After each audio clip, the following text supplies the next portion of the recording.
Hello, my name's Angela. Welcome to my YouTube channel for Angela Simpson Functional Medicine. I'm really happy to have you here.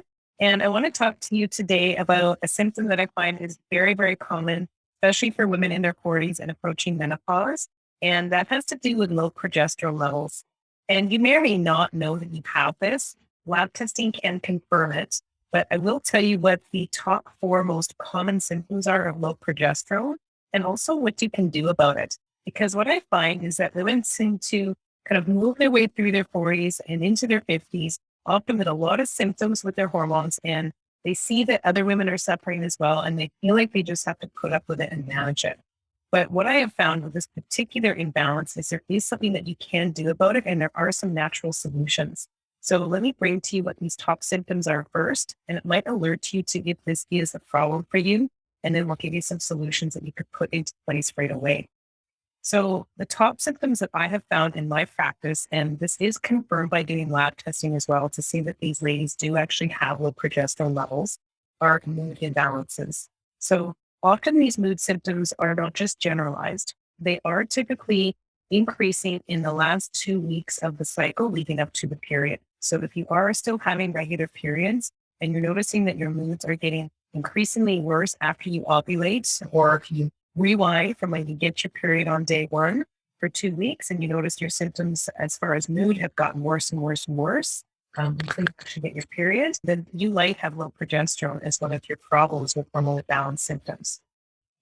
Another thing that can come up very commonly when progesterone levels are too low or out of balance relative to your estrogen levels, the other primary female hormone in the body, are headaches. And sometimes they can even be migraine headaches. And this sometimes can happen either mid-cycle, so again, 2 weeks before your period, or it can happen even in that 2 weeks leading up to your period. Often it happens closer to when you're going to get your period, a few days before, up to a week before. And I do work with some women that this becomes very debilitating. They have to lie in bed for a day or two, turn off all the lights. They feel nauseous, dizzy. They can't focus or do anything. So, of course, if this is happening to you every couple of weeks within the month, this is going to greatly debilitate your life. So, this could be a sign that you have low progesterone, and there are some things you can do about it naturally.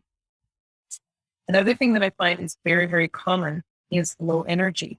And I'm talking about energy that's so debilitating and low, you can barely get out of bed and function and get yourself to work or do your daily tasks of life. And also, this low energy does, again, seem to be more common in the back half of the cycle. So 2 weeks leading up to the period. So right after ovulation, I know some women tell me it feels like someone just pulled the plug out of the wall on their energy and they just got nothing. And in addition to this, when they don't have the energy, they often have a brain fog that goes along with it. So they can't focus, they can't concentrate, and have no energy.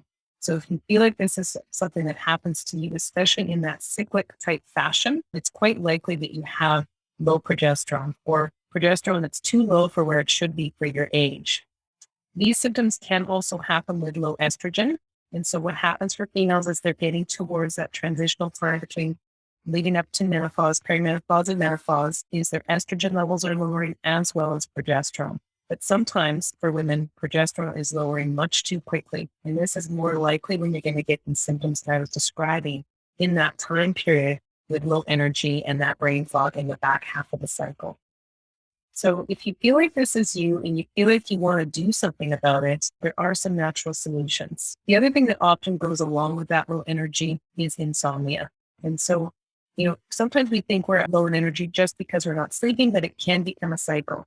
And if our progesterone levels are low, and you might notice this as you are getting closer again to your period. So again, that 2 weeks of the cycle leading up to your cycle, it could be that it is low progesterone that's actually causing you to wake up more often at night versus just having more chronic insomnia. So you want to be looking for patterns of symptoms often getting worse in that back 2 weeks of your cycle leading up to your period, if you are still having regular cycles. So with these symptoms, we want to be thinking about what is the solution. And I will tell you what some of the most common quick fix solutions are that I work with women when they come to me. They've tried these things that often they've tried them and they haven't worked. And that is bringing in some form of progesterone. So someone will bring this in an IUD form, which is a synthetic progesterone, which is inserted vaginally. Some will use bioidentical progesterone in either a cream or pill form, and some people will use synthetic progesterone in a pill form as well. So there is a few different ways you can bring extra progesterone into your body if it is in fact being low. Sometimes this can be helpful for women, but sometimes not. And so there is several reasons why this could go wrong. And one of the most common reasons is if your inflammation is high and your digestion isn't working optimally. When you bring extra hormone into your body, you are relying on the systems of your body working correctly to break down those hormones, process them, utilize them, and transport them. And quite commonly, that is one of the main problems in the first place that has caused your hormones to get out of balance. So this is sometimes when taking extra hormones to try and help the low hormones can backfire. So for some of it, progesterone works very well if you bring it. And, if this is the case, then that's great. But for women that have tried this and it hasn't worked, or they're not really keen to try this and they're looking for more natural ways without adding hormone to their body, I am going to let you know some of the solutions that I've seen work really well with women that I work with. And one of the main things is just to recognize the root cause reason for why the progesterone could be low in the first place. And so I find most commonly the root cause reason for progesterone getting too low relative to your estrogen levels in this current period of life, in your 40s, early 50s, and beyond, has to do with stress levels. What happens when we are under stress, especially if we're under chronic stress, which I find is so common in the world we live in today, especially as females, there's a lot on our plates, is that cortisol gets high because we're under stress. And our body is continuing to ask for more cortisol production because we stay stressed. We don't get stressed and then the stress comes off. The stress is constant. And it's not necessarily natural for our bodies to continue to produce cortisol all of the time. It's really meant to be there for times when we need it. But if we need it consistently, what basically happens is our body runs out of gas. And so it can't continue to produce that cortisol. So what our body cleverly does is it communicates with the brain and it starts to steal one of our sex hormones to make cortisol. And this is our progesterone most typically. So when we have our progesterone getting stolen to make cortisol, it's going to get lower than it should be. And that's where the symptoms start to come in. So one of the solutions for us is to start addressing our stress. Of course, the most obvious way to do that is to start lowering our stress. Sometimes this isn't always possible. So we also want to look at stress resilience strategies. And for you, that's going to be unique to you in your situation. I know someone that I work with, they use meditation, someone will use yoga, someone will use prayer. There's just different things that work for different people. It might be a combination of those things. Someone would definitely use breathing techniques for stressful situations and moment. So these are all things you can use to address this quite quickly. But the first step is to identify that this is happening. And sometimes you need to do lab testing to discover exactly what's happening with your progesterone and your cortisol levels. And so I'm a functional medicine practitioner and I administer these types of lab tests all the time. So if you are interested in learning more about that, you can feel free to connect with me.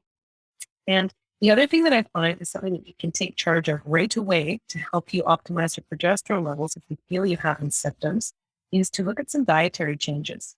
So there are some foods that you can bring in that actually help you to regulate the progesterone levels and even increase it slightly if needed if it's low. So some of these foods are foods that are healthy fats and foods that are high in fiber. So for example, foods such as avocado, olives, flax seeds and flaxseed oil, chia seeds, pumpkin seeds, even whole pumpkin. Sometimes people will use canned pumpkin and they'll put it in things like smoothies, just as a way to get it into your diet. There's other ways, of course, as well. You can make pumpkin soups, etc. The other thing that sometimes can be helpful to add in, and this would be more in supplement form, it can also support healthy progesterone levels, are things such as borage oil, evening primrose oil, either or. I would suggest both at the same time. So just to give you some ideas of what you could do to start balancing this out.